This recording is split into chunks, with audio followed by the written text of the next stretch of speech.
PFI SDPI ಪ್ರಮುಖ ನಾಯಕರ ಬಂಧನದ ಹಿನ್ನೆಲೆಯಲ್ಲಿ ರಾಷ್ಟ್ರೀಯ ತನಿಖಾ ದಳದಿಂದ ಇಂದು ಮುಂಜಾನೆ ಕಾರ್ಯಾಚರಣೆ ನಡೆಸಲಾಗಿದೆ.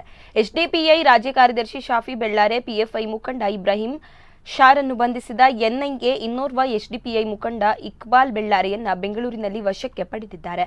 ಬೆಳ್ಳಾರೆಯಲ್ಲಿ ಬಂಧಿಸಲ್ಪಟ್ಟ ಶಾಫಿ ಬೆಳ್ಳಾರೆ ಮತ್ತು ಇಬ್ರಾಹಿಂ ಶಾಗೆ ಮೆಡಿಕಲ್ ಟೆಸ್ಟ್ ಪುತ್ತೂರು ಸರ್ಕಾರಿ ಆಸ್ಪತ್ರೆಯಲ್ಲಿ ಮೆಡಿಕಲ್ ಟೆಸ್ಟ್ ಮಾಡಿಸಲಾಗಿದ್ದು, ಬೆಂಗಳೂರಿಗೆ ಕರೆದೊಯ್ದು ಎನ್ಐಎ ಅಧಿಕಾರಿಗಳು ಪ್ರವೀಣ್ ನೆಟ್ಟಾರು ಹತ್ಯೆ ಪ್ರಕರಣದ ಹಿನ್ನೆಲೆಯಲ್ಲಿ ಬಂಧಿಸಿ ಇದೀಗ ವಿಚಾರಣೆ ನಡೆಸುತ್ತಿದ್ದಾರೆ.